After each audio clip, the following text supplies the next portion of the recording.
This is the One Up Network. Welcome to the One Up Yours podcast for Friday, September the 15th.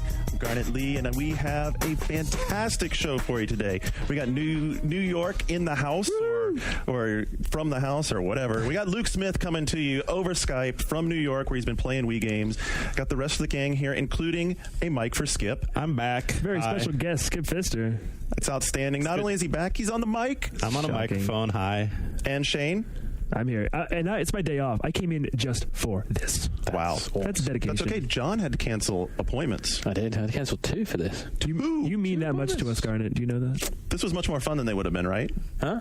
This was much more fun. John, say yes. Yes, absolutely. No, really, it was. The one, I didn't want to be in one of them anyway. Good answer. Good answer. So we got the usual lineup, of course. We're going to do what you've been playing in the opening segment. John has prepped. We've got some stuff from the message boards as well. I bet you can't imagine what people are talking about this week. Poetry, right? Poetry. That's true. Poetry John's and poetry. poetry.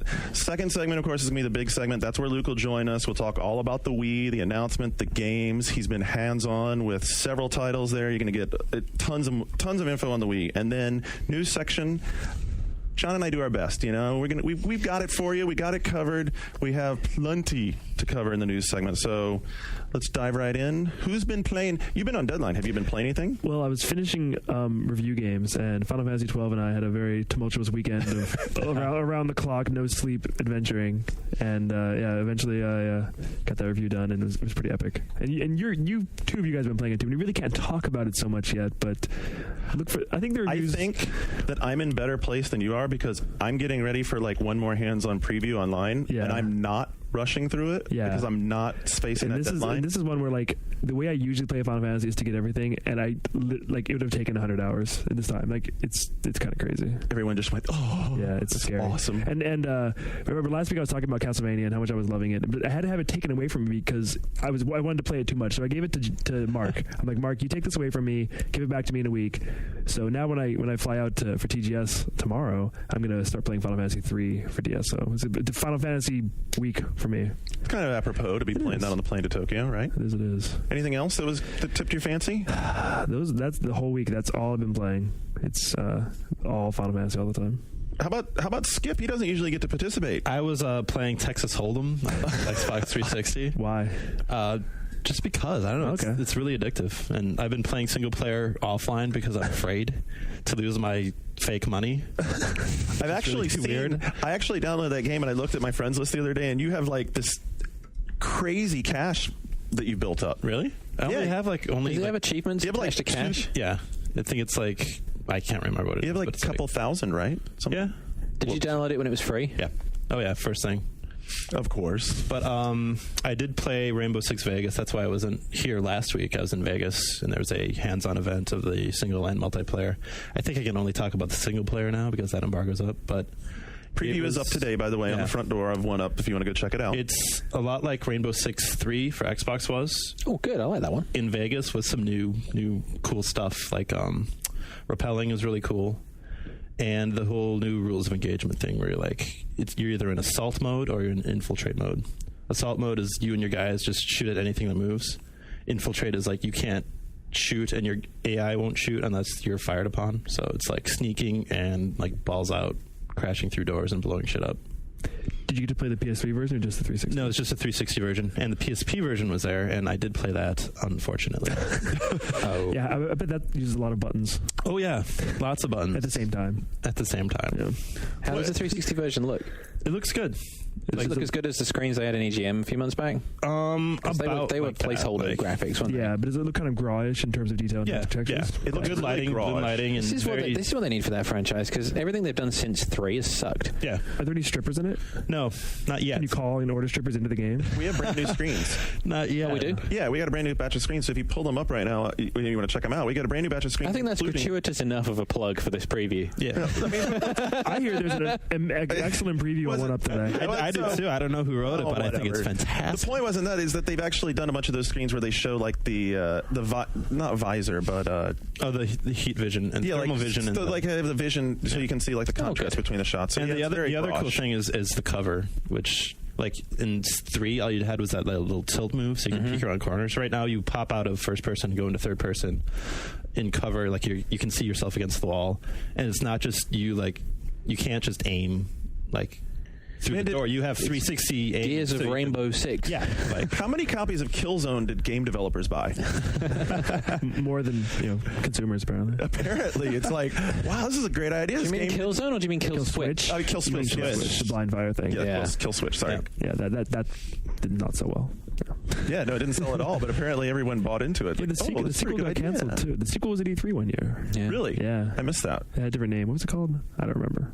It got canceled. Yeah. Anyway. anyway, that's what I was playing. I continued what I was talking about last week. So I did play a bit more Lego Star Wars.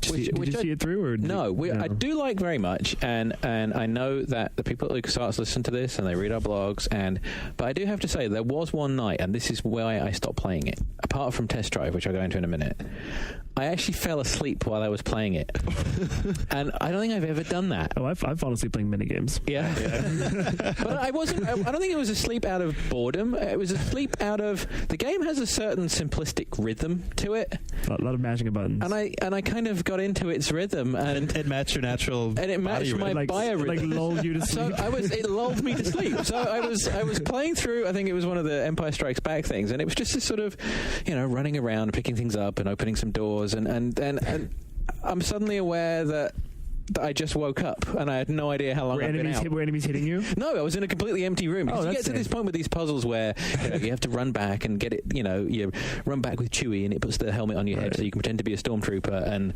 I don't know. I'm sorry, Seabake. I know you listen.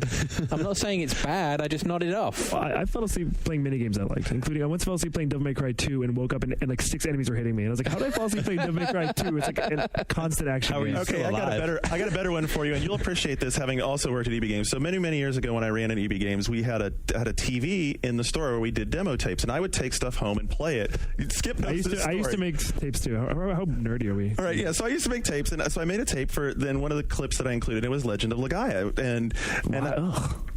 because hey, I like my RPGs, and So do I. Ugh.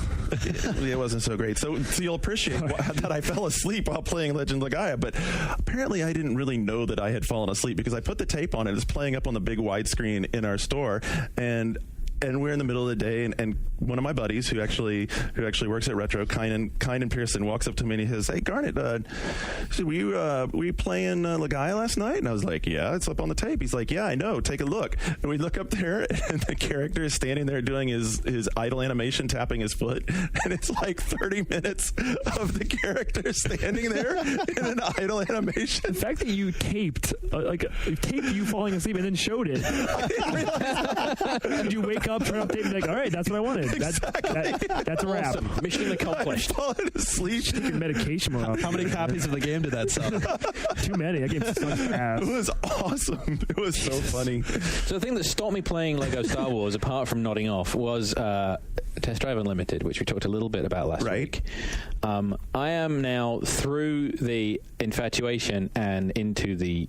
I'm kind of bored with it. Are you ever going to send me that code, by the way? There's no point. The thing doesn't work. Oh, no, it works now. Oh, it does? Oh, yeah, no, they turned that on. I mean, part of the problem that bugs me so much about this damn game is everything in it's broken, including the stuff that they're trying to do to help sell more copies. Are you guys in the beta test or something? No, we actually have retail. It's more of a live beta. Yeah, it's a going live on. beta. We do have some news on that coming so up in the third one of the segment. things that they do to try and encourage, like, you get someone buys it and you have some friends that are into cars that have 360s, you have a unique code. If you exchange unique codes, it gives you 2 really cool cars. But for the first week and a half the game was on sale, the damn thing didn't work. Much like half the other features in the game. But that's not why I got bored with it. It kind of lost me when it just got to this point where the objectives were just laborious. It was like, go do this, and it's like, okay, take this. You start off and there's races and all the obvious stuff, but then to take advantage of the open world, you run into people and they'll give you like a really cool car, so it's an opportunity to drive a really cool car early, and it's a delivery thing. It's like, take this car, drive it down there, drop it off, and if you do it with no damage, you get a bunch of money. And it's kind of cool, but every successive one that you do, you have to go further. So it gets to the point where here's a car So, I got one, and some like Tom Selleck looking dude gives me a Ferrari 308. It's in Hawaii. Okay, I get it. And it's like, drive a bazillion miles and don't crash.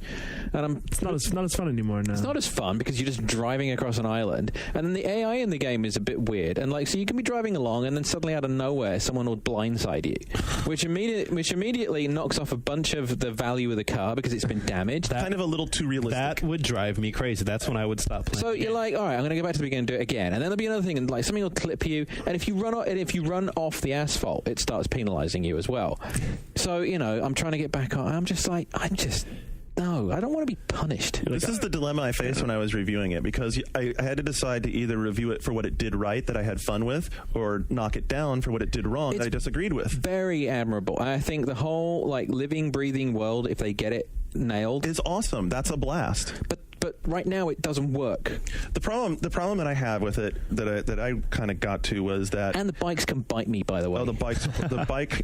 the bikes point out the big problem with the game is that the handling model is mediocre at best. The steering is completely linear. It's almost digital in its linearity, so you have minimal control there. And then most of the stuff you do in single player, particularly, is time attack stuff, which is like Gran Turismo license tests. Mm-hmm. And by the way, Gran Turismo actually has a good handling engine. Didn't you give this game like an 8.5? And I gave it an 8. Okay. I gave it an 8, and I gave it an 8 because of what it does, which is right, which is when you're just driving around on the island, it's a blast. I like the island. When people come flying up to you and you just get And involved to be in honest, these... the first 5-6 hours that you play it, I mean, it's I've played it a lot more than 5 or 6 very hours. interesting, and there's a lot of opportunity to do things. But when you start trying to get into the real meaty parts of what they were trying to do that was different, which is the community stuff, the online stuff, it fails on the technology side. It desperately needs patching and fixing. There's some stuff that they turned off, which Garnet can go into in a bit more detail.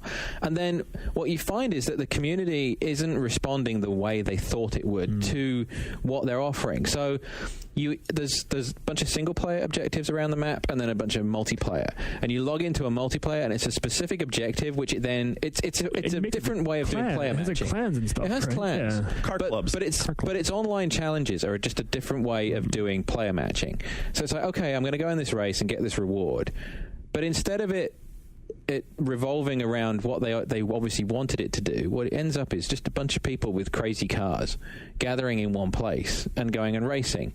So at the beginning of the experience, when you don't have an insane car that'll do 200 miles an hour, you try and log into it, and you're up against guys in Salines and Ferraris and Lamborghinis, and you're just like, They didn't incentivize it properly so that people would still be racing the mid-class cars. So you still have that top-end heavy deal Right, where one of the everyone's just racing best eight. early cars in the game is an Audi TT. You're never going to find someone, unless you're in a club with them and you specifically ask them to go do it. You're never going to run into a race where people are driving TTs and Golfs and Which sort is of mid-level why cars. more than half of the multiplayer challenges probably won't be hardly ever used because they're set for car classes, and people don't want to use car classes. They just want to go run around in the high-end car. Yeah. Because they didn't figure out how to incentivize it the right way. Maybe when I'm there to play, we'll have a little more fun. I'm sorry I wasn't there because I was in Seattle. That's okay. But Seattle was cool because I got to see an awesome Xbox Live Arcade game called Small Arms, which is really cool because this is what people really expected and hoped for. And there's nothing wrong with taking old arcade games and putting them on Live Arcade. That's cool, that's fun, it's retro. But this is really cool. It's like, you saw it, right? You saw the video. Yeah, I saw a video. To me, it instantly like Smash Brothers meets like Metal Slug or something. That's those are two of the guys' favorite games. So I interviewed the Jacob, and I forget his last name, Jacob, who's like the head of Gastronaut. It's three guys in a loft. It's so cool. It's like garage games anymore. It's loft games. yeah, it's like what it used to be like. I think I go to see these guys, and I'm like hanging out with them on the couch, petting the designer's dog, who's like hanging out with us while we're playing their game. And they love games. They have games all over the place in there. It really is. So the game works like Smash Brothers, where you're running around on an environment it's flat 2D, where you can jump to different levels, and then it has like Smash TV controls, sort of, where you use the right stick to aim where you're firing, and then the trigger to fire. The challenge to it is that you don't have enough fingers to do everything, because in order to do like the jumping, you have to take your finger off the thumbstick to like jump. So you're trying to jump, and in the midair you can do like. Is that intentional? It's just you run out of hands, So Is it? but it's fun. That strikes me as a flawed control system, because the one thing that's finite in video games is most people have 2 hands. It doesn't break things for this reason. It forces you to choose, because what happens is when you're not using the thumbstick, aim tracks where you're going. So you still have control over where you're shooting to the extent of where you're moving. But if you want to use precision aim, you have to not be jumping and bouncing around. And what's cool is the characters are designed to take advantage of that. So like one character has a sniper rifle, and if you stop in place, then he actually puts out a red targeting laser. So you wouldn't think that kind of control, that kind of character would work in this game, but it does, because they've actually designed levels that have sniper perches where you can, if you get there, snipe over the entire level, and when that little red beam comes across the screen, all of a sudden everybody starts running for cover. Oh, sounds really weird, but I'm definitely curious, like say like Smash Brothers with sniping. So it is really. Yeah. So then like another character is a ninja with a sword, so it has like almost all of its strength in up close attacks, and you've got like a character that has like a flamethrower. Is it 4 players at the same time? It's 4 player at the same time. You can play it against bots, or at any time you can bring people in through live to play multiplayer. So when's it going to hit live? We don't really know. How much are they going to charge? How much it's going to be? We don't really know that. We don't really know that either. So questions are up. I can tell you this much: it's really looking good now. It's amazing how much they get out of the game. I was telling Skip, these guys have like a gig worth of assets, and the Xbox Live Arcade max download size is 50 meg. They're running so much compression that they actually get those assets down to 50 meg. Wow. And it looks fantastic. They're awesome with their programming. The game looks fantastic. They were telling me about how, well, you see, 360 has 6 programming pathways, and we're using 3 of them for particle effects, and he's like, yeah, it was killing me. It's what's cool is to know that there are guys who are pushing the hardware with a live arcade game. Good. And doing something nice with it. That's cool. The other game I saw was Shadowrun. What do you guys? What's your guys' impression so far of Shadowrun from what you've seen? Tech demo? I played at E3, and it's actually a fairly decent shooter with some fun stuff with really shitty graphics. I think it's a tech demo for PC versus Xbox. I can agree with you to the extent that it's PC versus. I don't know about tech demo. It's definitely not a tech demo. It's a sophisticated game. To me, it had kind of like a Counter-Strike feel almost, mixed with like platforming. But Counter-Strike with magic. Yeah, but it actually played decently, but looked like shit. So that's once again my opinion of that game. Let me up the plays. Decent to plays awesome. Okay. This is like one of the most fun multiplayer games I've ever played, but there's no way they're going to escape the Counter-Strike. It's multiplayer only, right? It's There's no multiplayer. single-player campaign at all. It's multiplayer only. When you start out, you have a buy menu from which you buy techs and weapons, and it's all objective-based team play. So, yeah, of course you're going to get compared to Counter-Strike. Stop trying to say otherwise. And the other thing is that they're reinventing first-person shooters. They're not reinventing crap because you're running around with a gun. I hope they're reinventing the art style, because that looked even shittier. Well, okay, so what you saw at E3 was not at all final graphics. They have like one character now that has final art to him, which was the human, which you'll see like in the videos and stuff that we have. And then they have one level that's finished, which is what we got to play in. And it looks nice. I mean, it looks like it's supposed to. It's all really well done. What's cool about it is the verticality of it, because the magic, one of the things they decided in the beginning was that magic was not going to be a weapon. So you don't go around throwing fireballs and that kind of thing, because they thought that, what's cool about a fireball? It's just a rocket launcher, right? It's just a rocket launcher, different animation. What you do with magic, what they did for magic is like what people hack in and cheat other games with. So like there's a magic that lets you see through walls. Right. There's a magic that lets you teleport like no clip. It's teleports, flying, double jumps. Right. So and you can combo these things together too, and it's pretty cool. Awesome. The gameplay, once the action starts, it's totally frantic, totally crazy. The character classes and combinations of magic and tech make it off the wall. When's it out? Whenever Vista releases. That's literally the release date. It'll be the launch game. It has to be the two together. It has to be the two together, because that's so much, and that's kind of like what you said. What we were talking about in my office the other day. It's very much a controller-centric game. People had wondered, how is it going to work between mouse and keyboard and controller? I think Microsoft's going to put a lot of time and effort into pushing people to use the Xbox 360 controller on a PC and get away from mouse and keyboard. And I think the hardcore, it's going to be a tough battle, but I think. And I'm not sure Shadowrun is the right game to try and lead with that, because I think a lot of mouse and keyboard guys are going to be like, I don't want to play that game anyway. I don't know. I think it is. I'll disagree with you. They will try mouse and keyboard and He hardcore. was fully immersed in the Kool-Aid this week. What flavor was it? Dude, I'm telling you, I've played a lot of multiplayer games. This is the most fun. They're very persuasive up there at Microsoft. There was no persuading going on. We were playing the game for 3 hours. It was 2 hours. When I played at E3, I came away like, oh, yeah, that is fun. It's a very PC style game, but it is fun. But the question is, You think it's going to get the Half-Life guys? Like, you know, Yeah. Team Fortress 2 is coming, whenever. Yeah. But you Well, think if you're going to that- say nay to this game, the reason you're going to say nay to it is that it's a very intelligent game, and the entry barrier is going to be very high, and they're aware of that. They're trying to fix it in single player by having like introductory maps and bots. But the problem is going to be playing this game with pickup groups is not going to work. I also think the problem is that making a shooter out of Shadowrun is just not Dumb. Yeah. smart. Yeah, well, I think people have who been like waiting. Shadowrun- We've been waiting for a new Shadowrun since the SNES. Yeah. And that was a great Genesis. They both had one. Yeah, they both Different had games. one. They're both I good. played the SNES one, and it was a really, really good RPG.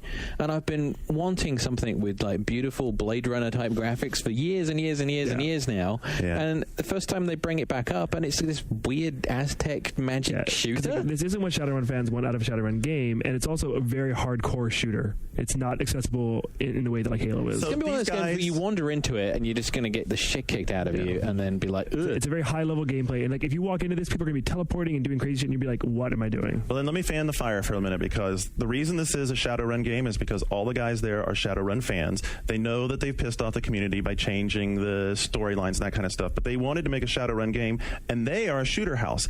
That doesn't mean that they're not inclined to be persuaded into letting someone else make an RPG with the license, which they have control over. Right. And the way to describe it is, look, there's two ways we could do this. We could get someone who's a good studio to do it as a partner, or we could take like the Blizzard model, like they did with, making an MMO, and just hire a bunch of people to make the game. And I will say that we talked about it. One of the people that they talked about the idea of doing the game with was the doctors.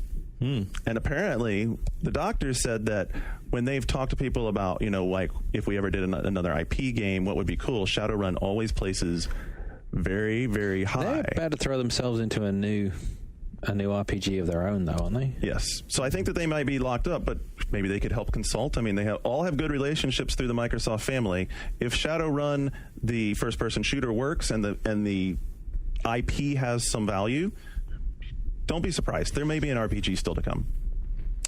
So what's happening out there in our community where they're not probably concerned one way or the other about Shadowrun? Apparently, Nintendo did something this week. I don't know. Judging by the fact that there are now 304 responses Weird, on the 'cause board. I was up all night Thursday and Friday morning, and I didn't notice anything about happening. it. It was weird. Was that the night that the guy was live blogging a video from an event 6 months ago? Yeah, that was Oh. it. I was following that, and Iwata was wearing a pink tie, and I had no idea what was going on, but I wish I could have been there. So Tefizza kicked it off, and I think just about everything that could possibly be discussed about the Wii has been discussed in this thread. Talking about the price, the fact that the games are a bit pricey comes up a lot. But go check it out. It's 31 pages deep. Go contribute. What else? Lord Zod kind of jumps off of this and asks what you'll be doing that week. I think trying to get people to talk about if they're going to be, going and standing in line for a PS3 or going and getting a Wii. And this was somewhat countered by Chapeau. How do you pronounce that? Chapeauteur. Chapeauteur. I'll go with Chapeauteur. Yeah. He actually brought up that Chapeau. November the 19th is a Sunday, as we know, and says there are still places in America that have blue laws. Do you know what a blue law is? No. A blue I do. I law grew up in Texas. is a religious-based law that won't allow non-essential stores to be open on a Sunday. And he lives in Bergen County, New Jersey, which has blue laws. So places that will sell Wiis won't be open in New Jersey. Not any different than any other Nintendo hardware launch. Sundays. Nintendo always launches on a Sunday. I think sometimes they do Mondays, which is also just as Really? weird. I think if something came out on Monday once. Software, right? Their games often come out on Monday. Games Yeah. coming on Monday, But but they it's do always- Sunday launches. Yeah. In Japan, they do Sunday launches so that kids aren't out of school and stuff. But What's going to happen with the Wii coming out like on the same weekend but after PS3? Is that going to help them I any? think whoever doesn't get a PS3, all those and that's going disappointed to be a people. lot of people, are going to say, oh, hey, Wii comes out in 2 days, I'll come back. Yeah. And not spend or save $350. Exactly. I can't even imagine. And we don't know supply numbers yet, but All we know is America's getting the majority. yeah, 4 and million worldwide, and there will be lots. and there'll be lots. which is like nice opposition to the N64 launch. Or most launches for that general. Yeah. I know that's very cool. Can you imagine what video game stores are going to be like on that weekend? Gears of War, They're going to make a lot of money. PS3, and Wii.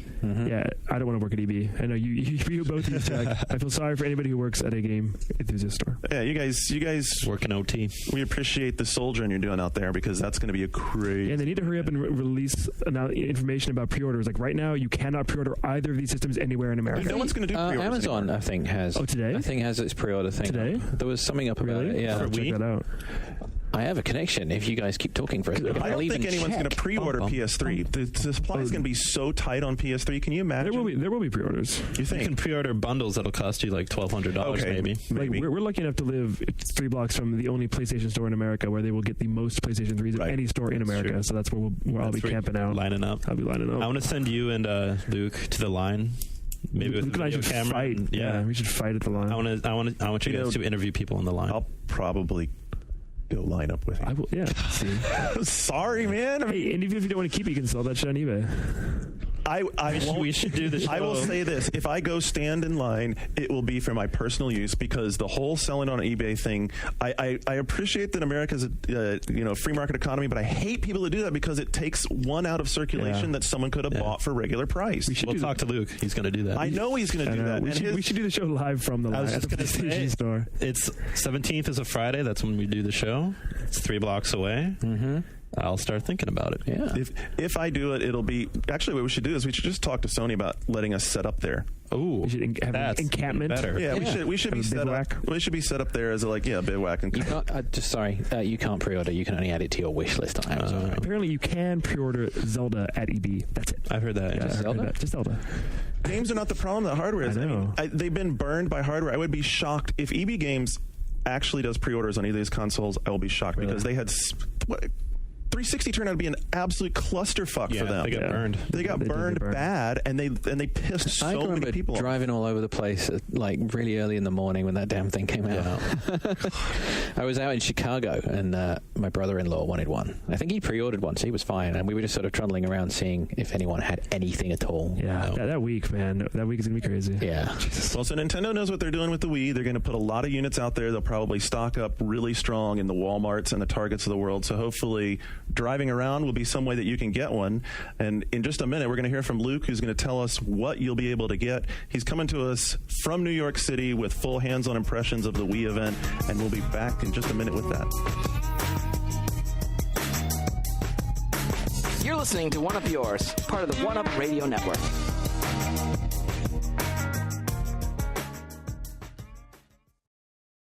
Hey, kids! Podcasts are here. You been hearing about podcasts? You like podcasts? You been reading about podcasts? Well, we got a podcast. Jeff, don't we got a podcast? We do have a podcast. CGW Radio. CGWradio.oneup.com. What's that? One of those URL things? Podcast.oneup.com. Whoa! You can also get it at the iTunes Music Store. Whoa, wow!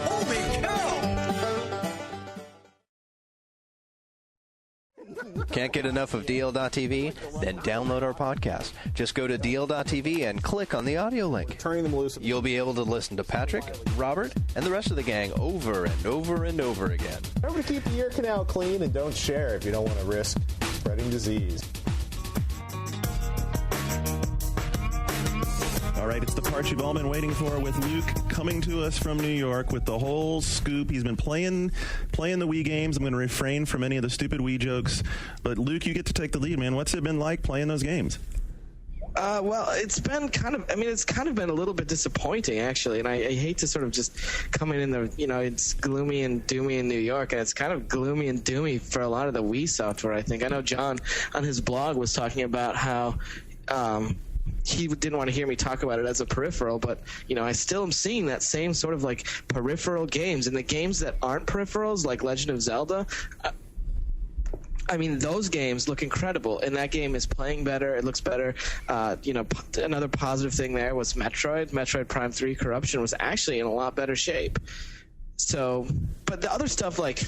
Well, how about we start right here? What were the good games that you played? Metroid Prime Corruption is in a lot better shape than I thought it would be. It does, like I wrote in the preview that I wrote for 1UP, it does exactly, at this one point in the demo, what I want out of a Wii game, which is like using the Wii controller as like an immersive tool instead of using it as like, it's a tennis racket, it's a pool cue, it's a gun. That shit's stupid and just easy. I like that it's pushing the canister, twist the canister. The Wii becomes, an extension of you. But I mean, Luke, that's something that they need to explore in the game space. Luke, I mean, to be honest, from E3, you also weren't into like the quick, casual pick up and play games then either. It's maybe you're just not into those types of games because other people who are playing these are really into like Wii Sports or into the mini games. Well, that was a good setup because I think that WarioWare is really fun. Well, yeah, I'm really pissed off that we're not getting WarioWare this year and Japan's getting it launched. I mean, there's no reason. Do we know why that's happening? I mean, the same reason that happened with DS. Like they just don't think it's like a viable launch title here. I guess it's weird. But you would think the success of WarioWare would, it's a bigger deal in Japan than it is here. Yeah. Luke, what feedback did you get there on WarioWare? Not a lot of feedback. I mean, there wasn't anyone directing that particular game when I was playing it. There was just the NOA reps were watching the stuff like Red Steel and making sure you were getting around okay in Corruption. I mean, with WarioWare, they were just, they weren't really there. There was a guy next to it demoing the Me channel, which is something that I thought was actually kind of cool in its own way. It seemed like Nintendo's answer to the customization that Xbox Live and Xbox 360 offers you with your gamer's card. The Me is a very like Nintendo-y spin on that, I think, at least. The whole channel concept, I was really surprised by that. I didn't expect it to be so fully fleshed out, and it seems really Japanese to me. The whole idea that you have this weather channel, and you can like make your little avatar which looks really cute, and you can leave like notes for your family members and send like phone messages to phone text and the whole text messaging that's all thing? Very Japanese, though. Like, but I think it seems like a little maybe too Japanese. But I don't need it. John and I had this argument yesterday in my office. What, the weather thing? Yeah, about the weather channel. It's not aimed at people like cool. us. I mean, it's cool. I think it's all very cool, but I wonder if like it'll turn some hardcore gamers off because it seems like too much like a... But the gamble is, for the hardcore gamers, it might turn off. What people that have never tried a game system might it turn on? I was talking to my wife about it, and I'm like, oh yeah, when it's just sat there, you can, it'll tell you the weather and stuff. And her perception of that was, oh, that's pretty cool and kind of friendly. Yeah, I mean, it is cool. Like, it's surprising. And I think the fact that it will message with phones is really significant. I mean, this is, it's not brand new functionality for anything, but the fact that a gaming message system is going to finally... I mean, Sony have been talking about doing this with the Sony Ericsson phones for a long time, and when the PSP launched, we thought that was going to be part of the strategy. Right. It never happened, so... But wait, wasn't Wii supposed to win on games and gaming? And now we're talking about how, it has all these other bullshit functionalities. But it's not the bullshit functionality that's the key. The bullshit functionality is making it friendly to non-gamers. I like that we're championing something that we're also calling bullshit. I think, just sitting there watching the press conference too, I was really surprised when they were really surprised to see them rolling out all this functionality. The Wii is way, way, way more of a convergence device than I expected it to be. I mean, even though the news story broke the night before, like seeing them run through, the different Wii channels and like the Wii photo demonstration was pretty cool. And it's like, I don't know if people are necessarily going to use this, like tech savvy people. But I think that's somewhere... You don't know. Wait a minute. I can answer that for you. They won't. Who the hell wants to surf the internet at 480 on their TV screen? Give me a freaking break.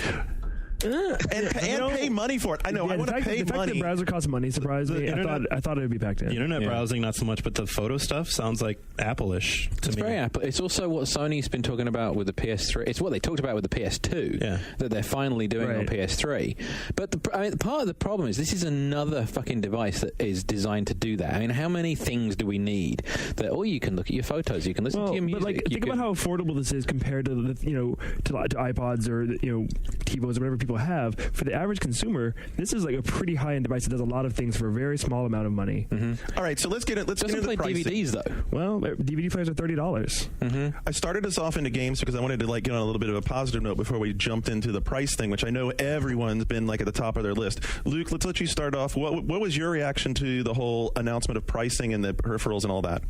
Well, I mean, they came in exactly where they said they would, under $250. So there's like the good. The bad is they came in $50 too high. The excuse can be the packed-in sports game, which I don't think most consumers care about. What we should be concerned with is the price of these fucking controllers. Yep. Like, it's awful. Not really. Not really. What the hell are you? Because you don't need. What are the odds of you needing 4 nunchucks? You probably don't. You probably I'm considering. You're right. Just a second one. Just you're a right. second one. What you should do is you should give only one person the controls to play the game, and the other 3 people who want to play should be disadvantaged by not having the extra because you were too cheap to shell $20 out. How much is an Xbox 360 controller, and then how much is the charging station for it, and how much is a PS3 controller going to be? It's all too much. It's all too much. It doesn't justify $60. To buy a full set of Xbox 360, it's $60 too. I mean, Jeremy Parrish wrote an awesome blog last night about this entire thing. It's like $60 too much, $50 for wireless controller too much. All of this is too much. It doesn't matter who's doing it. It's too much. Well, controller prices didn't just get expensive. I mean, Sega Saturn, when it came out 10 years ago, the controllers were $40. They were. This isn't a new thing. We're used to paying this much for controllers. Controllers haven't been cheap for like 15 years, people. But the whole thing with the Wii is the whole playing together thing. And they've been hitting that in all the videos. And now, out of the box, it's one controller. And out of the box. No, wait a minute. Let's talk about that. Out of the box, it's $250 with a pack-in game and no second controller so you can play with your friends, which is another $60. Another thing is everyone's freaking out about the price, but when you look at Zelda, look how good Zelda looks. It really does look like a good game. It looks, to me, comparable to something like Cameo. Like if you're just a regular consumer and you see a commercial that shows you Zelda, and then you see this system comes out and costs $250, and it comes with a game. At the same time, you're seeing Xbox 360 and PlayStation 3. We're really in the know. We know that, well, actually, those systems have a lot better graphics. But to like the regular consumer, who are the people Nintendo's going after, they're going to see this as a huge bargain that's half the price of the competitors. Bargain my ass. Reggie was right there saying and bragging about how much money they're going to make off of everything. The reason it's expensive is because they're trying to profit off of every single piece of it right away. The fact that you're so angry here about this pricing structure is really shocking to me. They're doing the company wants to make money. This is actually a company that can make money off hardware. Like at the same time, what we're not getting into is like this. I'm surprised that a company with an inferior piece of technology is so hell bent to make money that they price themselves out of their advantage. But the inferior piece of technology is irrelevant in this because they're not going after. It's not irrelevant when they raise themselves into the price stratosphere of the other consoles. But they haven't. But the hardware isn't. It isn't. $250. A 30 gig iPod is $250. This is not an iPod we're talking about. I know an iPod does a lot less. And when you talk about miniaturized componentry, it's much more expensive. Your laptop that's sitting in front of you is far more expensive than a comparably equipped home computer because it's all miniaturized to fit in there. An iPod you can carry around in your pocket. Garnet, you're getting all flustered. You're going to have a heart attack, old man. It is not that expensive. People do not buy technology. They buy functionality. $200 was the magic price for this console. They didn't do that. You're pulling the magic price out of your ass. You know nothing. What are you basing I know nothing. I know it Shane, on you said perception. last week it was going to be $150. Kiss my ass. I heard that from somebody else. I didn't believe that. I thought it was going to be around $200, $250. I thought it'd be $200 without a game. It's $250 with a game. I think that's a fine price. I'm excited. So where are you getting that from? About paying that price. Where are you getting that from? You pulling that out of your ass? No, it's what Nintendo said. They said it was going to be $250, which is half the price of the competitors. Half. I mean, like, it's not like they're charging $399 or something. They're charging $310 basically. You don't have to buy the second controller. How many? Because part of it is, if you want. I mean, at the moment, they seem to be moving it. Is that okay? I buy one, you buy one. We get together. I bring my controller with me. Right. Which is a bullshit approach, but that is kind of the approach. It's how they tried to sell connectivity too. Yeah. Like, get your Game Boy and your Game Boy cable and come over and play games. That didn't work. This is a question I have for you, Luke. So in Japan, the game Welcome to Wii, which I think is called Wii Party here, it comes with a controller when you buy it. Do you know if that's happening here when that eventually comes out? I haven't heard anything about that happening. Yeah, in Japan, it's bundled with a Wiimote for like a regular price. So that right there is your other controller and a game for $50. Well, Luke, you've been pretty outspoken about the capabilities of the machine and how the Wii was basically a current gen technology with a new peripheral attached to it. What's your take? Well, that's absolutely still my take. I've seen nothing to convince me otherwise. I do think, however, that a year from now it'll probably be we're starting to see the system being used the way that Nintendo wants it to be used, and I think that it's a lot like the DS syndrome, where when the DS came out, I thought that the DS was a piece of garbage, and now I think I played Advance Wars the whole way out here, and it's it's not, and there is some great use of the touchscreen, but I'm concerned when I'm playing games like Marvel Ultimate Alliance on the Wii, and it's like there's no point to. And Marvel Ultimate Alliance, for example, even sort of eschews the Wii controls and is like, okay, well, if you don't want to waggle your controller around, just press B instead to do this move.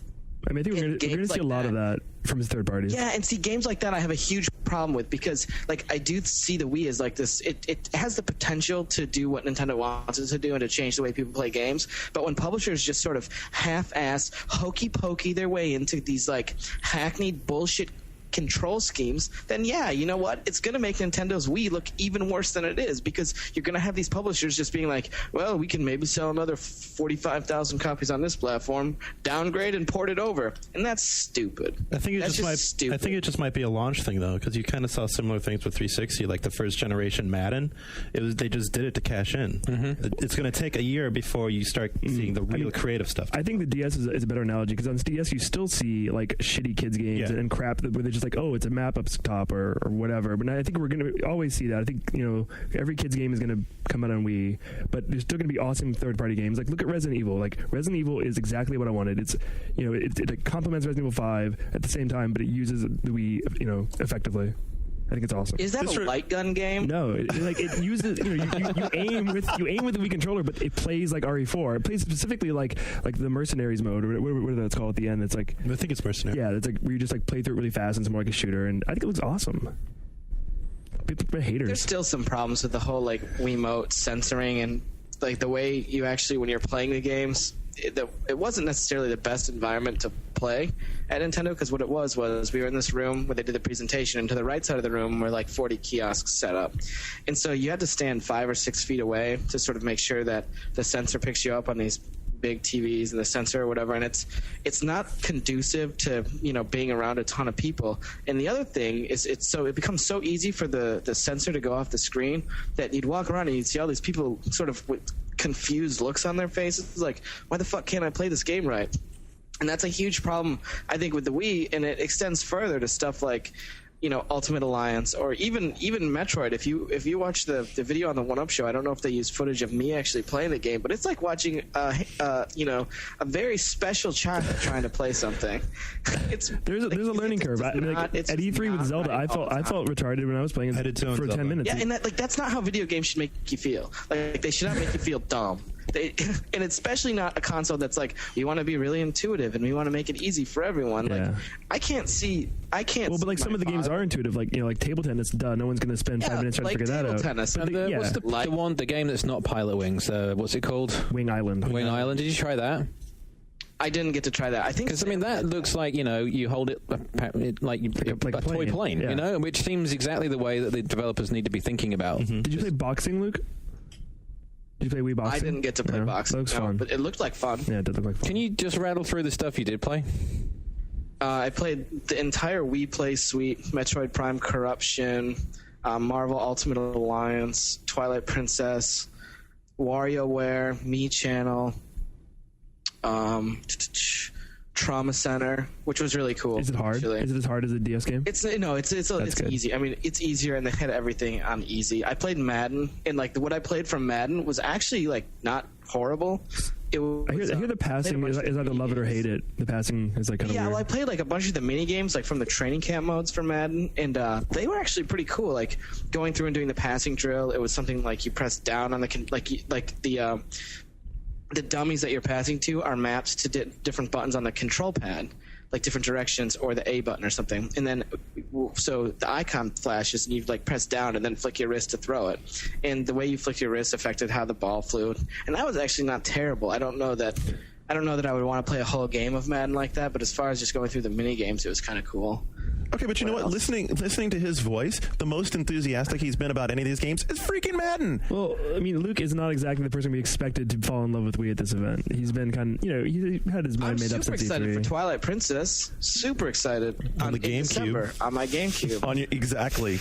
I think we're looking at the whole thing wrong. This thing is not for us. Exactly.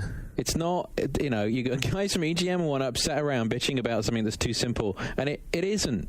It isn't for us. They don't care. They want new people to play games. They want things that aren't scary and aren't, the traditional video games just aren't going to work. It's going to be flying something like a toy plane or hitting something with a stick. That's what's going to work. The cooking game. The cooking game. Then let me go back to the $250 price, because then they have a problem, because if it's $250 with a pack-in sports game, then you're going to be comparing directly. For a lot of people, the pack-in sports game is all they need. Okay, then why don't they just buy one of those $30 plug into the television sports games that does exactly the same thing? Oh, instead of an iPod, why don't I buy an old tape player?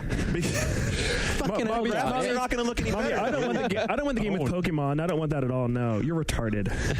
Like Pokemon, also the only game online this year, apparently. Yeah, that's kind of surprising. Yeah, it is the only game that's online. Only this year, game online. Sort this of one year. of the. But it's the game people want the most, probably, in the Nintendo generation. I think we're getting hung up on. For me at all. I think we're getting hung up on the $250. Like $600 is a lot of money. Yeah, $250 is not. $250 these days is for the fully functioned version of something is about the price you pay. The PSP was that when it launched. The iPod, if you want the properly functioned one, that's how much it costs now. Well, think about what was the last home console to launch at $250. Oh, right, you can't think of one. The GameCube was $199. This is the most expensive Every other Nintendo console before it. But the GameCube was. It's not 50. Look, I'll be the first to admit, $50 is not a huge amount of money. The difference between $250 and $200 is not a big deal. What is a big deal is that the way you're reacting to it, you're acting like it is. Yeah, because I'm trying to make the point, and you guys are so dead set that it's not an issue. You're like cock blocking that whole thing, whereas it is an issue. Well, $250 versus $199 in public perception is a perceptive difference. But $250 versus $399 and $499 and $599. That's in context, a bigger difference. If they'd have gone any cheaper in context, it would have cheapened it out of contention. And then the first price drop would have made that worse. The other thing, you launch at $199. How many price cuts can you do before you're non-existent? Right. I mean, if this thing's going to have some life, and it can't be. I would tell you this: the PS2 pricing, the bump the PS2 sees every time they lower the price in how many the units they sell would argue you differently, because every time they drop the price on that damn thing, it sells more units. Right. So you have to start at a level where you can cut, because otherwise you run out of opportunity. If you cut too much right away, you launch at $199, like unless you're going to do when Sony cuts $20 off, it doesn't do anything. Right. When they cut $50 off, it does. Mm-hmm. So you go from $199 and you're down to $149, and then you got one to go. Yeah. Speaking of Nintendo's smart pricing decisions, I think the virtual console pricing is excellent. It's exactly what we talked about. It makes sense. It's 5, 8, and 10. I totally agree with that. Like people think, $10 is too much. No, you're paying like $8 for like Feeding Frenzy and Xbox Live. You won't pay $10 for Ocarina of Time. I was afraid that N64 games would be like 20 or 15. Yeah, I'm 10 is perfect. Yeah, I don't think you're going to start any argument there. We're all in agreement about that, I think. But one thing I want to talk about, though, about the virtual console pricing is the way that they did sort of skew, like, because Jeremy wrote about this in his blog, and I thought about it too, was the way that they did sort of skew the pricing where it's like 100 yen equals $1.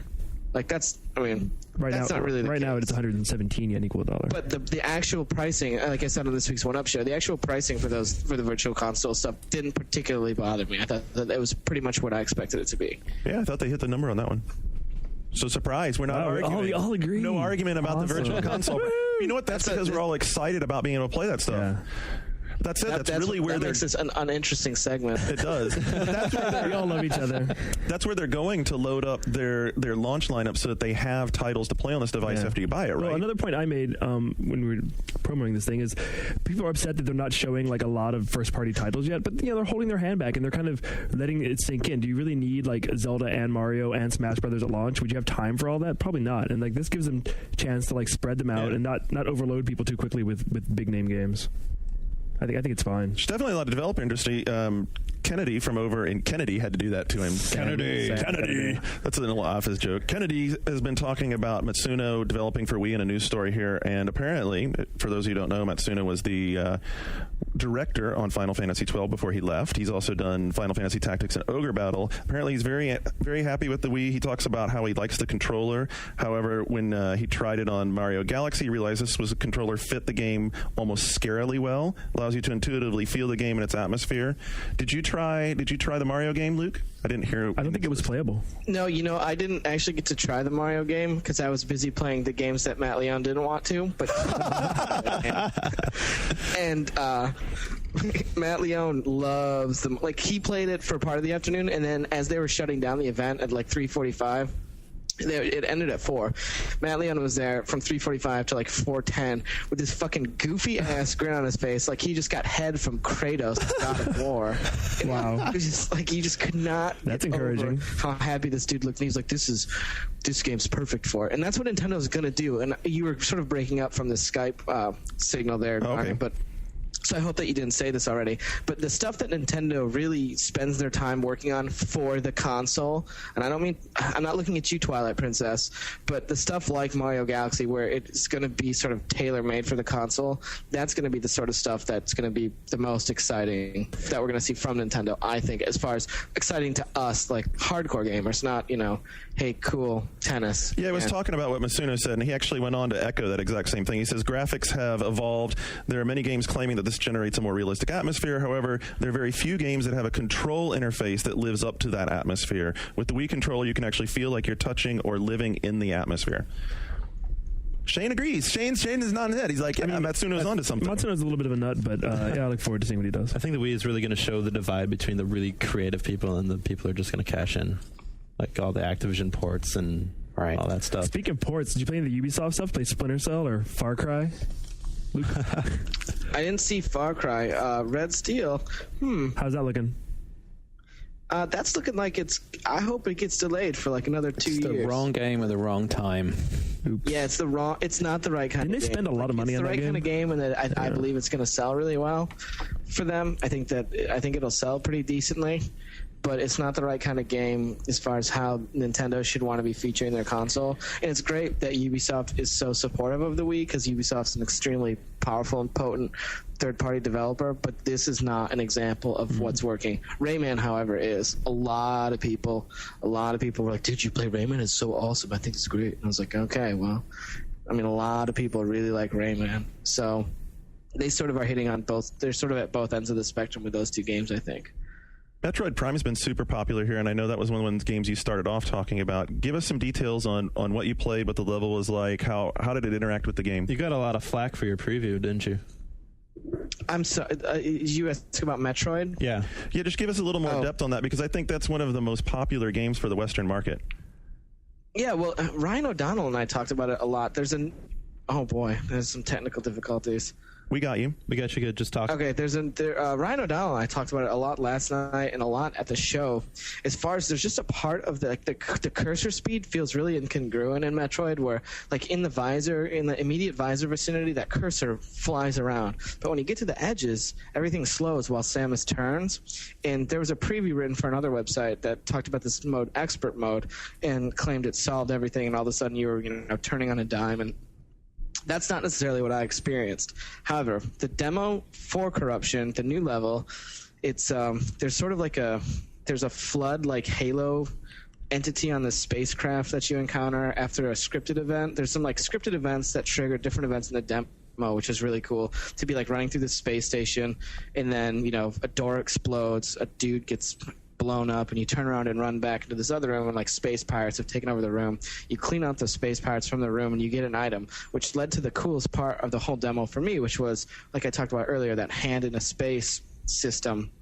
And I think that Metroid Prime 3 Corruption I think it's going to end up being really good, but I still think that they're struggling with a way to make it control. Like, I would really like it if the cursor was locked at the center of the screen, so then when you turned, it was like a more typical FPS kind of. Yeah, they really should give a lot of. I'm sure you can relate. They should let you customize the controls. I mean, they really should. I think. I hope. Let you expert. Yeah, it'd be.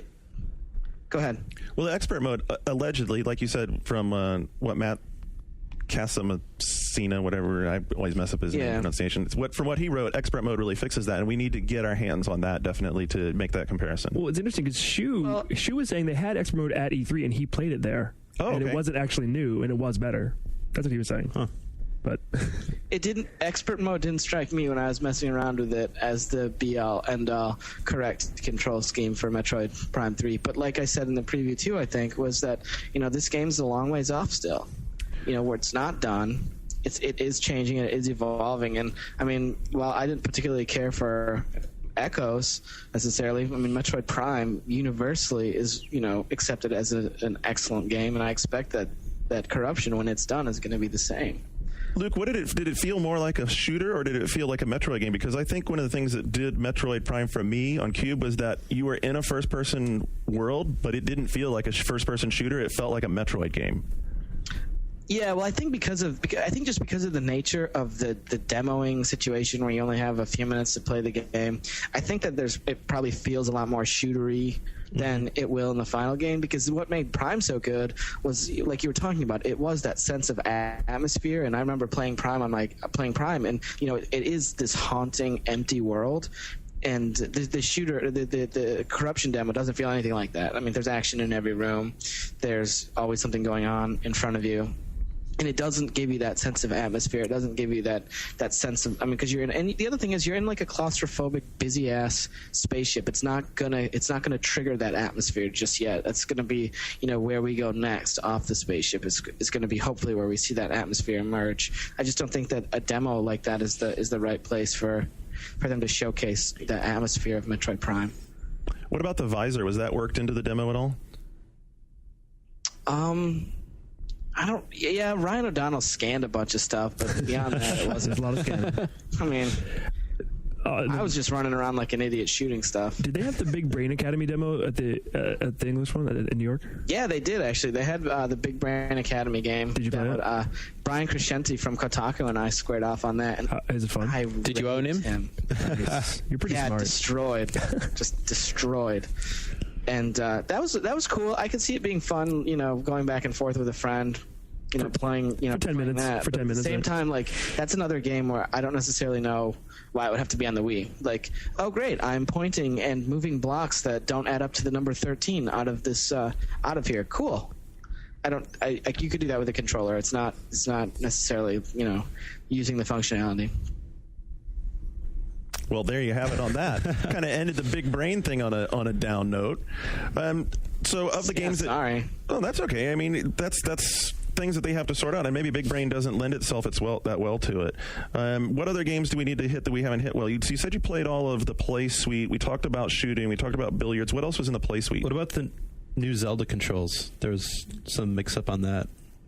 The new Zelda controls, they took some of the, because it was really cumbersome and awkward, and I remember when we talked about it at E3, it was just really fucking goofy to try and shoot the bow and arrow, and you could see it, you could see the frustration, curling on people's faces when they're trying to shoot the bow and arrow with the elevated enemies, and the guys doing the demo are like, no, just point it up there and shoot them, and people are like, motherfucker, I can't point it up there and shoot them, leave me alone. I had that experience. What they did basically was they remapped the controls to make it a little bit better, and I talked with a guy from the game, a guy who's been working on the game off the record about the changes, and not necessarily the why, but he had been saying that for the last 2 months all he's been doing is holed up in his office playing the Twilight Princess, and he said that it is going to be the longest and best Zelda to date, and that I can count on it. Yeah, we've heard that from several people now. Nintendo hype. The actual swords, the sword swing and the nunchuck, move the nunchuck in a 360 motion to do that, the spin move that you see so much. That's cool. That's all right. And the shield slam was I believe in the E3 demo, but I mean, it's fun, but I don't know that it's needed. Really, it doesn't seem like it's built for it. It doesn't seem like the game was built to accompany it. It seems like they were like, ooh, people are going to want Zelda. We should launch with this. If we move this to the Wii launch, then we can probably sell more units, and then we'll delay the other one, and the controller's going to be good. We'll remap everything, and it's still whatever. GameCube. I guess it's time to let him bring this thing home for us. You spent the whole last day and a half messing around with Wii. You've heard the prices, you've heard everything. Bring it home with a sum up of everything you saw and what you think of the Wii and how it performed in this presentation. If you're going to buy the Wii this year, I think that it's sort of like buying the PS3 in that with both consoles you're paying for potential. The difference, besides $350, which is a big difference. Yeah, which is a big difference, which is another Wii, actually. The difference is, pretty obvious in what you're getting between the two consoles if you're looking to adopt. I think that, like, looking in the grander scheme of things with the console war, this all plays very, very well for Microsoft, who now has the luxury of dropping their price to undercut, to, like, compete with Nintendo more. And that could be something that could be extremely interesting if Microsoft does. As far as, like, Nintendo's products and the Wii, I think that in a year, everyone will want one who doesn't have one. I just think that for me personally, the time to adopt isn't going to be now. It'll be, it'll be when Mario Galaxy comes out. It'll be when it's time to get Super Smash Brothers. It'll be when Super Paper Mario comes to the Wii, if it does. I heard Bill Trinen say to someone like, no, we haven't, I don't know where that came from. I don't know where that rumor that it's moving to the Wii came from. Huh. I also heard a different Nintendo executive he was saying, yeah, we're already working on the next console. We're really looking forward to the next console. Once this one ships, the way we work is, we finish one up and start working on the next one. So we're going to ship this one this year and get right back to work on the next one. Do you still think that's normal? Wii HD 2008. I was just going to ask you, do you think Wii 2 years? Yeah, no. If it works well, I think that you would be. I don't think anyone would be surprised, given the way Nintendo's handled the DS and the DS Lite. I don't think anyone would be surprised if in 2 years they're like, and now here's a new version of this with some increased and improved functionality.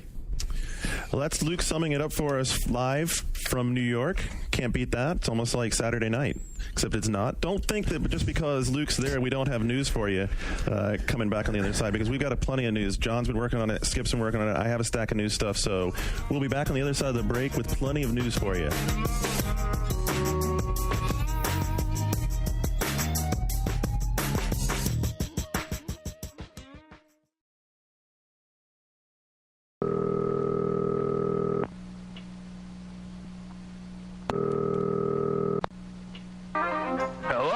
And welcome to the OneUp Radio Network. If you know the name of the podcast you'd like to hear, press 1 now. You have selected Radio PM, starring the editors of the official U.S. PlayStation magazine. To download an episode at radiopm.oneup.com, press 1 now. To listen to a promo, press 2 now. In a world ripped apart by war, only one magazine.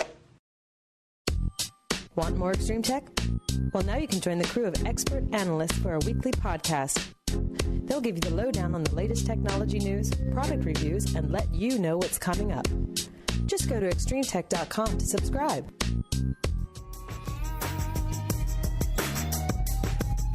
You're listening to One Up Yours on the One Up Radio Network. All right, and after all the Nintendo talk, it seems only right that we start off on the news segment with some Sony news. And Luke was digging around in financial news and got this connection between Sony and Xfire, which has now been disputed as to what it's going to be. Shane, you've been one of the biggest supporters of Sony. So what do you think about this whole announcement? Well, where are they going? It was a roller coaster ride, because originally Luke found that they were partnering to provide some sort of content for the, what's it even called now? Untold Legends. Untold Legends. Has a new name. I don't remember what it's called. Oh, it does? Yeah, it's like something Untold Legends. That game for PS3 and Box Guy. that one. So Luke did digging and came to this conclusion that Sony was going through Xfire for their whole online matching service. And Xfire, if you don't know what it is, it's kind of like Xbox Live but free and for PC and well established. It actually started the Untold Legends things was actually the thing that sealed it. We were looking through the .ini file for Xfire, and Untold Legends is actually listed as supported in the application. Where the story, we'd heard some rumors that this was happening, and we went through Viacom's quarterly earning reports, and there was actually a statement in there that said that because Viacom acquired Xfire earlier this year, late last year, for like $102 million or something, which is a huge amount of money to pay for that. Well, something that property. Everyone was like, well, why did they do that? And it said, it's just like 2 lines in the statement saying that they're very pleased about their relationship with Sony for the PS3. Right. It wasn't specific to a product. It wasn't specific to SOE. It just said with Sony on PS3, and this tied with the rumors that we'd heard previously. I think it was who knows? I mean, we'll know for sure in a week at TGS. And the thing is, it would be a really smart decision because it's this well-established, wonderful service that 5 million people already use that would instantly give them a great competitor to Xbox Live. But of course, everyone backpedaled and be like, "Oh, that's just for one small aspect of the game. It doesn't mean that have a broad-reaching partnership with Sony." Blah blah blah. Wait until TGS. So I think when we see that the big keynote at TGS, it would be really smart if they did use something existing. It wouldn't give them all the functionality of Xbox Live, but it would give the player matching, buddy list management, all the stuff that and they can spit it out as an XML feed, so you can have gamer cards, all that stuff supported by Xbox. And I was also reading, apparently it has some functionality that's kind of like the Xbox Live Anywhere functionality. It has a lot of that kind of functionality. Yeah, so that kind of would even the new stuff connect with people online and see what people are playing and track what games. It wouldn't make sense for them just to do one game. That's the point that kills me. And that game. They're testing it with Untold Legend. And the other thing, I think the confusion is, this casts some light on the confusion over PNP. PNP is not Xbox Live. PNP is a strategy. It's what XNA used to be before they... I mean, XNA still doesn't exist as a product. It's a concept.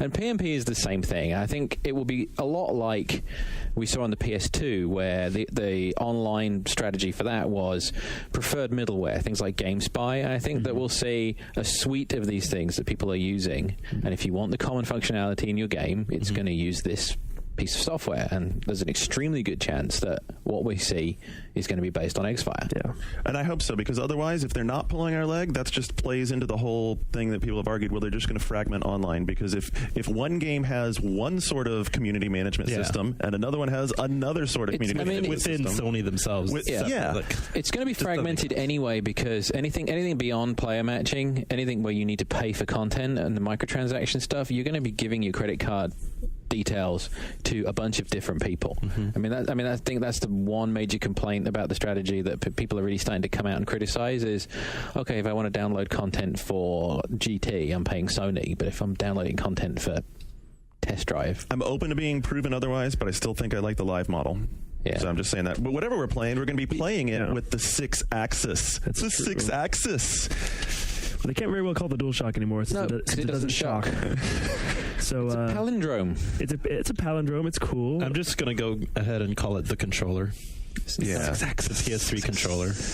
You don't like the 6-axis? It's like the dawning of the age of the 6-axis. 666. So this is it is what the control is called. Yeah. It's you look on Test, the trademark search thing. It's there with the logo, and 6-axis is actually how they've been referring to it.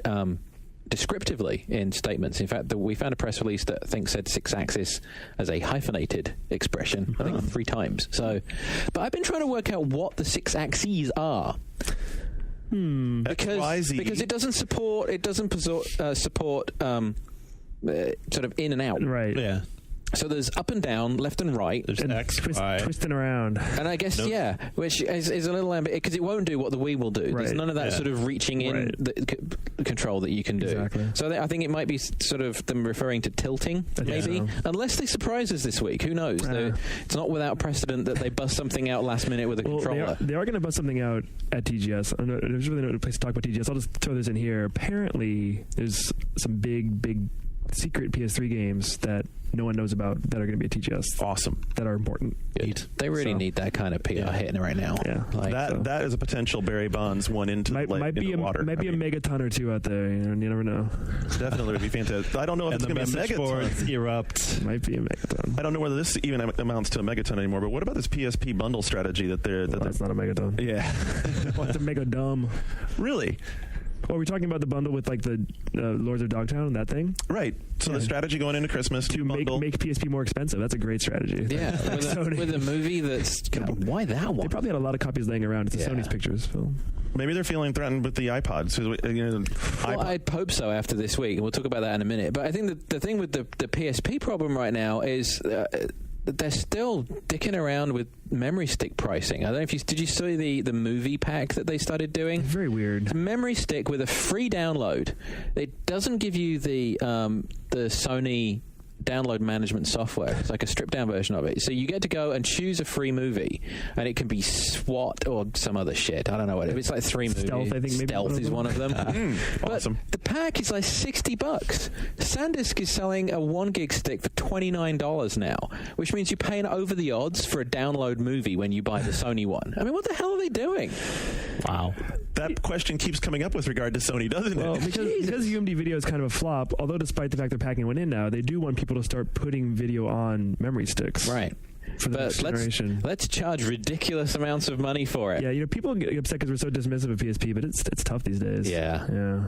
Well, they have to prove otherwise with the game software to make the whole rest of the package work. It's a game player. There are some games, like apparently there's a Parappa remake at TGS. I'm excited about that. I'm looking forward to PSP at TGS. And I actually, hope they have something. They do something, and I just caught wind Square has something unexpected. Wow! So more TGS stuff to look forward to. TGS stuff. Next week's podcast could be all right. That could be okay. Both you and Shane are going to be in Japan. We're going to be. You guys are going to call in, right? Yeah. We are definitely going to call in. It's going to be like sorting that out. It's going to be like 1 a.m. or 2 a.m. here in San Francisco, and it's going to be like we'll all be drunk. God anyway. knows when in Japan. It's going to be awesome. We're all going to be drunk and delirious. Yeah. It's going to be great. Yeah, we'll have laptops and Skype, and we'll get that all sorted out.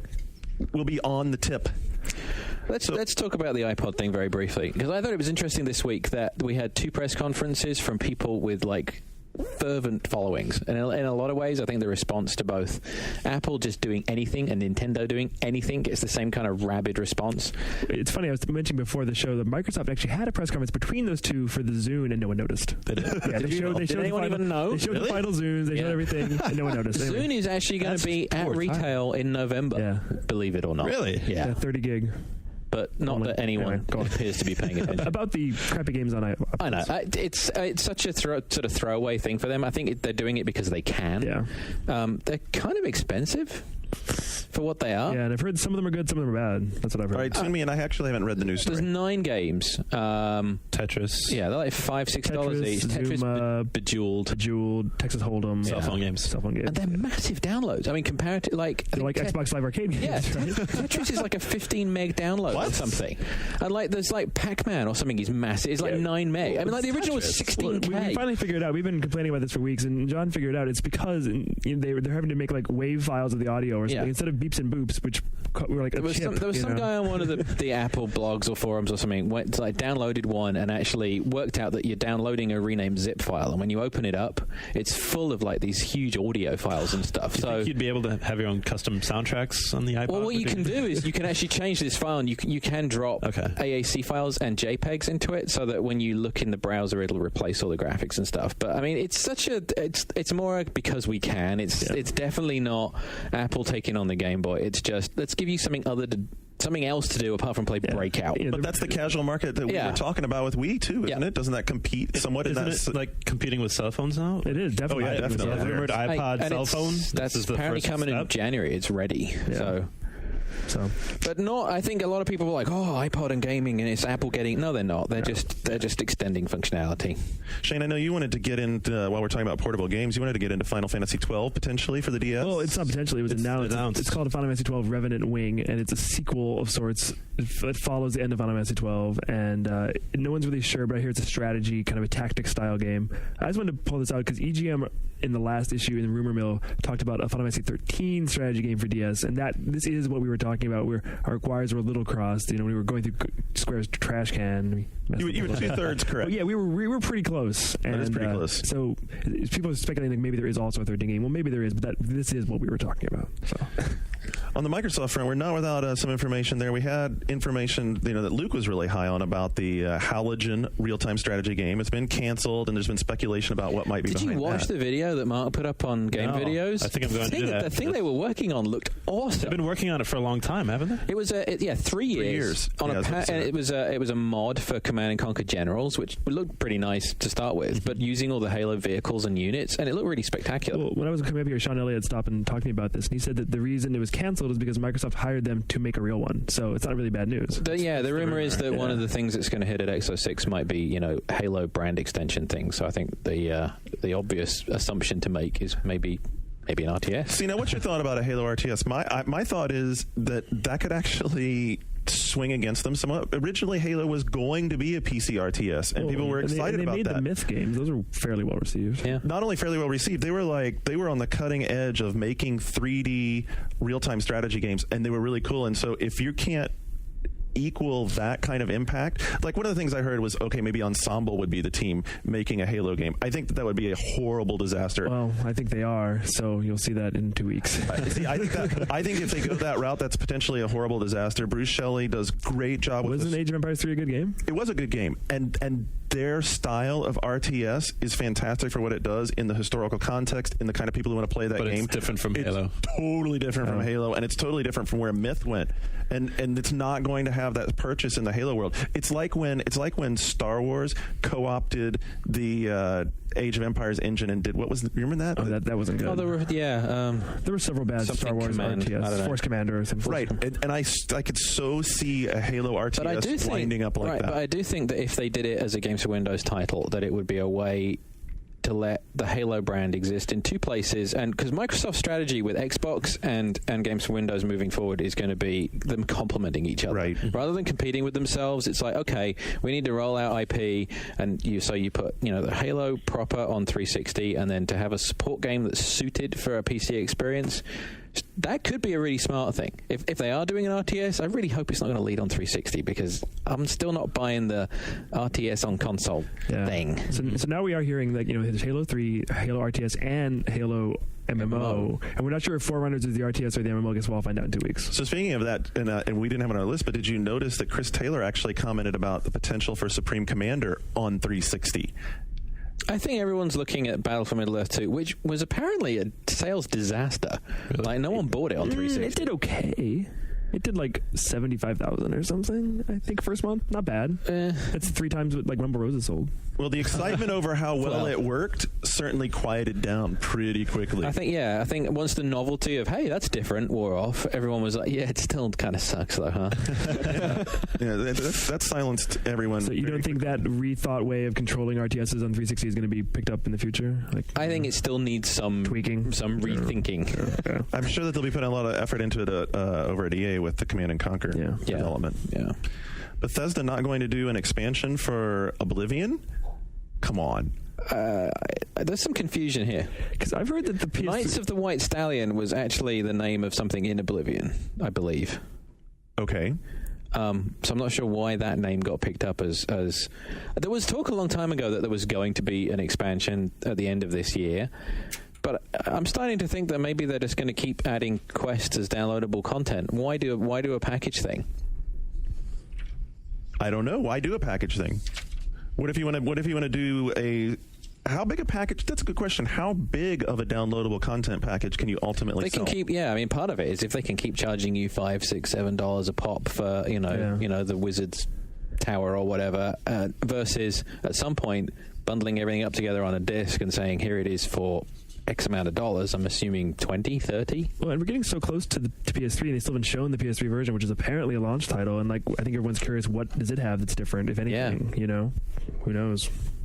You actually, I should have pulled this on and put it up on the top, is about the Halo movie, and Peter Jackson talking about it over on Ain't It Cool News. And really, he doesn't really give us a whole lot of new information. He brings up this point that one of the things that was really important to them was having someone who was a real Halo fan, heading up the project. Is that the kind of brand extension that would work with what you were talking about? Maybe. I was thinking more in terms of games. But, Halo is a mega franchise, and Microsoft doesn't really have many mega franchises. I mean, I think, Viva Pinata is an attempt to build an IP rather than a game. Halo is an IP. They just haven't done anything with it apart from a game. The Halo spin-offs are brilliant. I mean, it's what they need to be doing. There's a reason Nintendo makes 20 Mario games a year. They're building a universe. It's books, it's toys, the novels, the graphic novel, the movie. And I think a logical thing is different types of games filling in the storyline. I just hope that they temper it a little bit, and that we don't get into a point where it's like, like this year there's going to be the cell phone game and the handheld game and the little downloady crappy thing for Zune, Halo Party, and just don't dilute it. Makes sense to me. We talked earlier in the What You've Been Playing segment about Test Drive Unlimited and where we are with that now. We need to get into this patch situation, though, because obviously that's going to be a linchpin for us, right? It's still not out. The big patch still isn't out. And the little patch didn't really help. Yeah, so I mean, it helped a little bit, but it only helped with the specific problems that were really bugging people. I think just in the things that you would notice in the first hour of playing. But there are some deep-seated problems with that game. Yeah, very much so, because the community part just doesn't work. I think the part that makes the game unique is gone. So how long do we really think that how long does this game have to survive before the lack of a patch puts it aside? Until the next 360 game comes out. Because that's the way it's working right now. Right now, people are going game to game, and it's like, whatever's new is capturing people's attention, and as soon as something, everything. When's the last time you played Prey? Right. It's that. When's the last time you stepped out of a vagina? God.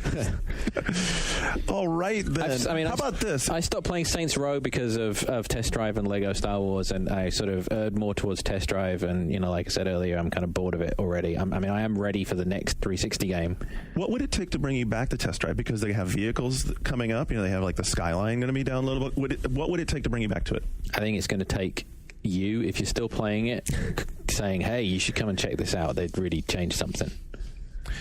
How about games that don't get patches that people wanted, like Dead Rising?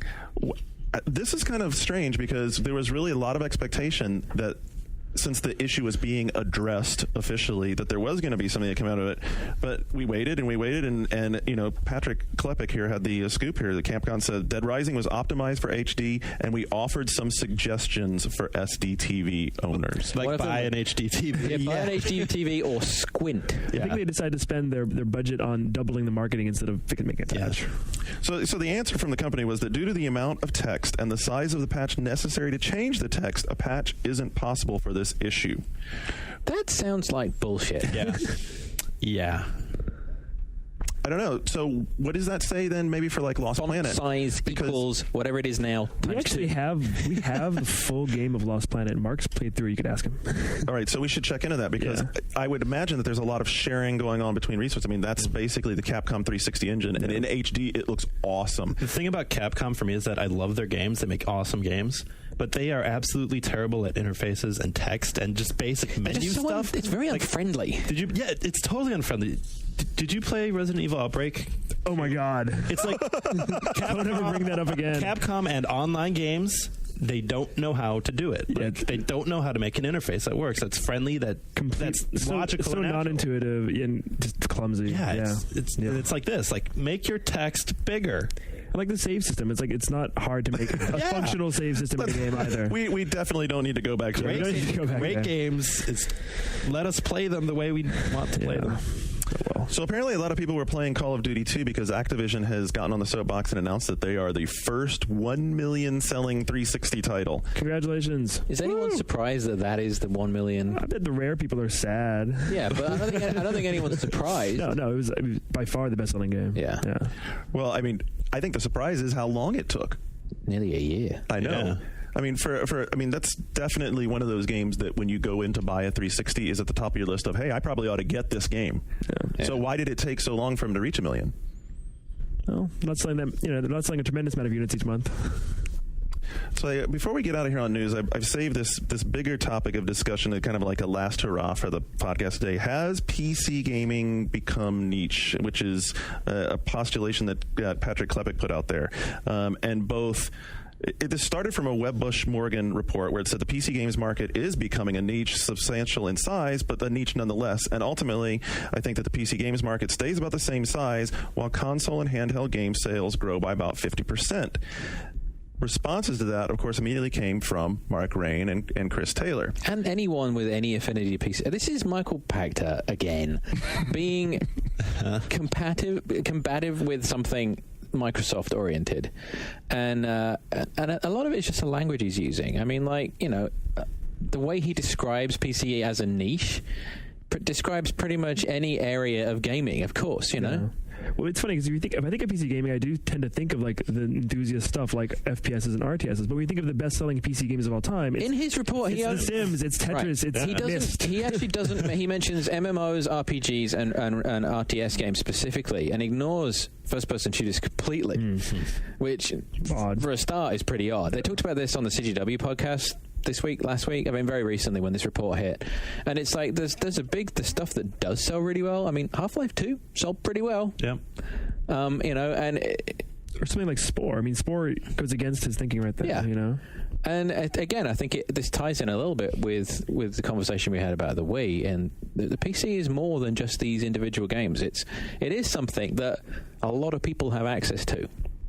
And the PC market needs to change so that things are actually tailored towards those devices. Like the leading edge PC games are niche titles. Yeah. The ones where you have to buy a new graphics card, that is a niche title. But games that will run on a $600 Dell laptop, I think, are going to get bigger and bigger and bigger and bigger. And those $600 Dell laptops are going to start getting better. Yep.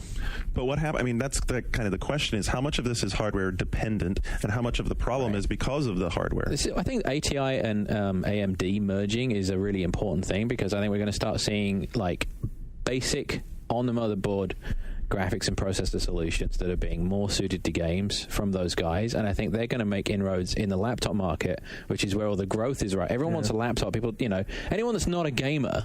Yeah, I mean, when we're seeing cell phones with embedded 3D, it's like, wow, okay, now we're moving towards smaller, good PC devices. And hopefully Vista will help with that. I mean, one of the things that Mark told Games for Windows when he was interviewed was that, hey, the bottom line is that the majority of consumers unknowingly buy computers that suck for playing decent games. That's not going to be true with Vista because of the baseline requirements to run the operating system, which people have complained about, but at the same time, it might be It's going to elevate everything to a level. They need to It's a standard. They need a standard, yeah. So PC gaming's not really going to go away. And I think when DirectX 10 ships with Vista as a standard for game development and in standards for hardware, I mean, that's really significant.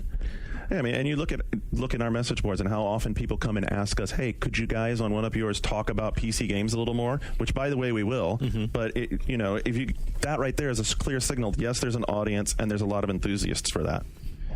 But next week won't be when we're talking about PC games. No, we'll be pretty preoccupied. Tokyo Game Show. We'll have plenty of TGS. Shane and I will be there. Skip and I will be holding down the fort in the middle of the night. Luke here too. Luke's going to be here. So I can't wait for it. I really can't wait. Hopefully, insane. You guys call in, blog like crazy when you can. Yeah. We will. So this is like my first time out of the country other than Mexico. I want bizarre photos, dude. I am so amped. Do you want me to show you around? Yes. All right, dude. I told you last night. Stick with Shane and Mark. This is my 11th trip to Tokyo. Dude, I stepped onto the clouds like yesterday night when I finally started thinking about TGS with Skip, and when the reality sets in, it's gonna be pretty awesome. I won't be coming down. I'll be like, oh my god, I'm not going home. I'm just staying there. I gotta have a good time. So and definitely our message boards. We need to get probably a thread going. I'll get a thread going. We get a thread going where people can come in and give us, what they want us to look at, what they want us to talk about, things they want us to check out. Anyway, we'll be watching that at boards.oneup.com, and we'll be coming to you from Japan and San Francisco next week on the show. Till then, we're out. This has been One Up Yours, a production of the Ziff Davis Game Group and part of the One Up Radio Network. One Up Yours is hosted by Garnet Lee and John Davison, produced by Andrew Pfister and Mike Ing, and is published every Friday afternoon at podcast.oneup.com and at the iTunes Music Store. What's up? I'm not in the fucking credits.